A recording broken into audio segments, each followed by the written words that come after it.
Un chevalier de la prime en déplacement, c'est pas une tâche facile. Hein. On n'exerce pas comme on devrait faire, on n'exerce pas en toute liberté.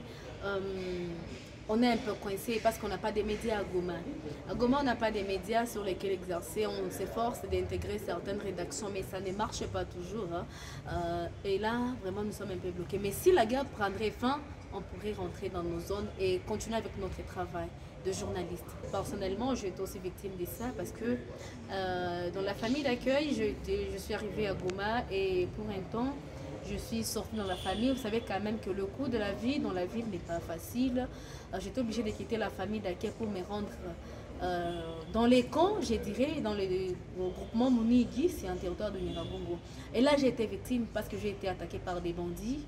C'était une nuit là-bas, j'ai été attaquée par des bandits, mais j'ai été sauvée de justesse parce que Dieu est de notre côté. Vous savez que dans les camps, il se passe beaucoup de choses. Dans les camps des déplacés, il y a toujours des attaques, des hommes armés, armés à feu ou armées blanches. Il y a des bandits qui pénètrent du jour le jour dans les camps pour voler, violer et faire tout ce qui va avec. C'est-à-dire là, dire que c'est un rapport avec mon métier, je ne saurais pas vraiment expliquer ça parce que les bandits fréquentent les camps chaque jour. Et oui, j'ai été aussi victime des menaces, des intimidations, même des numéros inconnus qui m'appelaient. J'ai reçu même des messages, des gens qui me disaient tu es à Goma c'est pas au ciel, on arrivera à Goma et tu iras où? Vous voyez des histoires pareilles, on est en déplacement, on est stressé, ça s'ajoute encore des messages de menaces comme ça. C'est-à-dire que c'est pas facile. À cette journée, je demanderais juste à nos autorités de nous laisser la liberté. Cette liberté qui est prônée pour la presse, de nous laisser travailler faire notre travail librement, notre travail de journaliste, le faire librement, ne pas nous coincer de telle ou telle autre manière, de nous laisser libres vraiment. En fait, depuis notre venue à Goma, ça fait presque une année et demie que notre cité, notre territoire est sous l'emprise des rebelles, de l'ennemi de la paix.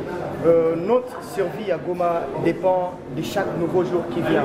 Nous sommes presque délaissés dans cette ville depuis que nous avons abandonné nos biens, nos rédactions, nos zones d'écoute. Notre vie est devenue plus compliquée. C'est depuis le 24 janvier 2023 qu'on a pris direction de venir ici à Goma.